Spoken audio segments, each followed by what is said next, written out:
ಆ ಥರದ ಏನು ಲಕ್ಷಣ ಕಾಣ್ತಾ ಇಲ್ಲ. ಒಳ ಹರಿವು ಕೂಡ ಕಡಿಮೆ, ಒಳ್ಳೆ 9,000 ಕ್ಯೂಸೆಕ್ಸ್ ಏನೋ ಇದೆ, 900 ಕ್ಯೂಸೆಕ್ಸ್ ಇದೆ. ಆಚೆನೂ ಅದಕ್ಕಿಂತ ಜಾಸ್ತಿ ನೀರು ಬಿಡ್ತಾ ಇದ್ದಾರೆ ಅಂತ ಕದ್ದು ಮುಚ್ಚಿ ಏನೋ ತಮಿಳುನಾಡಿಗೆ ನೀರು ಬಿಡುವಂಥ ಸ್ಕೀಮೇನೋ ಹಾಕೊಂಡಿದ್ದಾರೆ ಅಂತ ಹೇಳ್ತಾರೆ. ರೈತರು ನೆನ್ನೆನೂ ಕೂಡ ಇಡೀ ಈ ಭಾಗದ ರೈತರೆಲ್ಲ ಪ್ರೊಟೆಸ್ಟ್ ಮಾಡಿದ್ದಾರೆ. 4-5 ಕಡೆ ಪ್ರೊಟೆಸ್ಟ್ಗಳಾಗಿದೆ. ನನಗೆ ಸುನಂದಮ್ಮ ಅವ್ರ ಜೊತೆನೂ ಕೂಡ ಮಾತಾಡಿದ್ದೀನಿ, ರೈತ ಸಂಘದ ಪ್ರಮುಖರು. ಅವರೆಲ್ಲ ಡಿಮ್ಯಾಂಡ್ ಏನು ಅಂತ ಹೇಳಿದ್ರೆ, ನಮಗೆ ಬೆಳೆಗೆ ನೀರು ಕೊಡಿ, ಇಲ್ಲ ಪರಿಹಾರ ಕೊಡಿ. ಎರಡೂ ಬೆಳೆ ಬೆಳಿಬೇಡ ಅಂತೀರಾ, ಪರಿಹಾರದ ಬಗ್ಗೆ ಮಾತೇ ಇಲ್ಲ, ಚಕಾರನೇ ಇಲ್ಲ. ನಾನು ರಾಜ್ಯ ಸರ್ಕಾರ ಕೇಳ್ತಾ ಇದ್ದೀನಿ ಕೂಡಲೇ. ನಾನು ನೆನ್ನೆನೂ ಕೂಡ ಪ್ರೆಸ್ ಮೀಟಲ್ಲಿ ಹೇಳಿದ್ದೀನಿ, ಮೊನ್ನೆ ಮಾಡಿ ಸಜೆಷನ್ಸ್ ಕೊಟ್ಟಿದ್ದೀನಿ ಏನೇನು ಮಾಡಬೇಕು ಅಂತ. ಇಮಿಡಿಯೇಟ್ ಆಗಿ ರೈತ ಸಂಘದ ಜೊತೆ, ರೈತರ ಮುಖಂಡರ ಜೊತೆ ಕರೆದು ಮಾತಾಡಿ ಪರಿಹಾರ ಎಷ್ಟು ಕೊಡ್ತೀನಿ ಅಂತ ಘೋಷಣೆ ಮಾಡಿ, ಪರಿಹಾರ ಕೊಡ್ತೀನಿ, ನೀವು ಸಮಾಧಾನದಿರಿ ಅಂತ ರೈತರ ಕೆಣಕ ಪ್ರಯತ್ನ.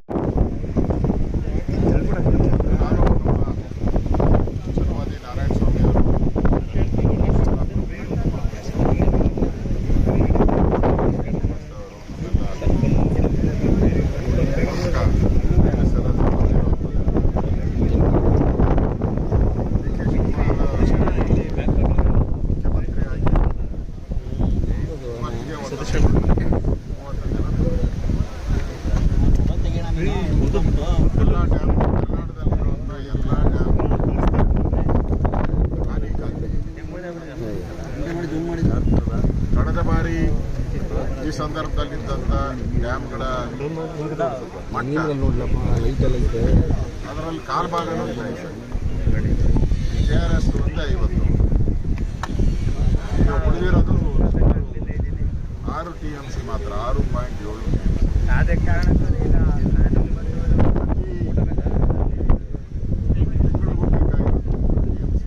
ಅದರಲ್ಲಿ ಅರ್ಧ TMC ಪೇಪರ್ ಆಗ್ತದೆ. ವೇಸ್ಟೇಜ್ ಬಿಟ್ಟರೆ 3 TMC ಬೇಕು. 2 ತಿಂಗಳಿಗಾದಷ್ಟು ಮಾತ್ರ ಅದು ಕುಡಿಯೋ ನೀರಿಗೆ. KRS ಅಲ್ಲಿ ನೀರಿದೆ. ಈಗ ರೈತರು ಬೆಳೆ ಬೆಳೆದಿರುವಂಥದ್ದು ಸುಮಾರು 1 ಲಕ್ಷಕ್ಕೂ ಹೆಚ್ಚು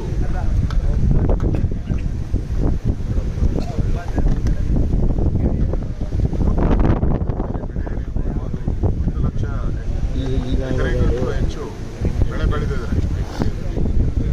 ಆದರೆ ಇವತ್ತು ಅವರಿಗೆ ನೀರು ಕೊಡಲ್ಲ ಅಂತ ಹೇಳಿದ್ದಾರೆ. ಮುಖ್ಯಮಂತ್ರಿನೇ ಸ್ವತಃ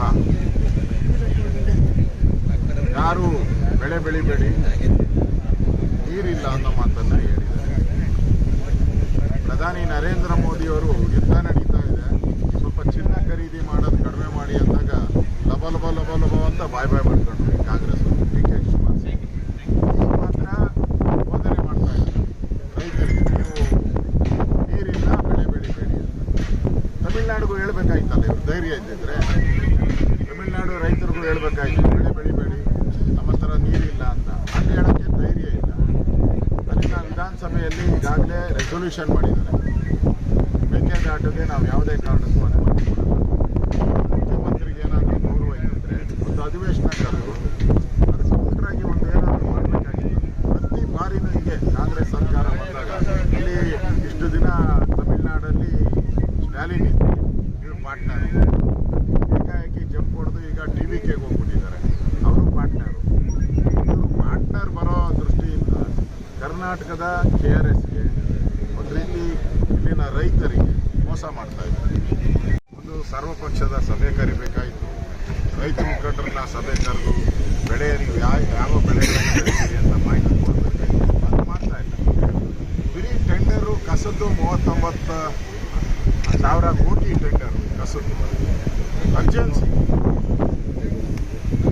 ಕನಲ್ ರೋಡ್ದು ಅರ್ಜೆನ್ಸಿ ಟೆಂಡರ್ಗಳು ಕರೆಯುವಂಥ ಸರ್ಕಾರನೇ ಹೊತ್ತು ಮಳೆ ಇಲ್ಲ, ಡ್ಯಾಮ್ಗಳು ಖಾಲಿ ಆಗ್ತಾ ಇದೆ. ಕುಡಿಯೋ ನೀರಿಗೆ ಏನು ಮಾಡಬೇಕು, ಬರ ಬಂದರೆ ಏಕೆ ಎದುರಿಸ್ಬೇಕು, ಅದಕ್ಕೆ ಸಭೆ ಏನು ಮಾಡಬೇಕು, ಏನೂ ಇಲ್ಲ. ಇದುವರೆಗೂ ಟೆಂಡರ್ಗಳು ಮಾಡೋಕ್ಕೆ ತೋರ್ತಾ ಇರೋವಂಥ ಇಂಟ್ರೆಸ್ಟು ಈ ಮಳೆ ಸಂದರ್ಭದಲ್ಲಿ ಏನು ಬಿತ್ತನೆ, ಮೋಡ ಬಿತ್ತನೆ ಮಾಡಬೇಕಾ, ಏನು ಯೋಚನೆನೇ ಇಲ್ಲ. ಸಭೆನೇ ಕರೆದಿಲ್ಲ, ಯಾವುದನ್ನು ಕೂಡ ಸಭೆನೇ ಕರೆದಿಲ್ಲ.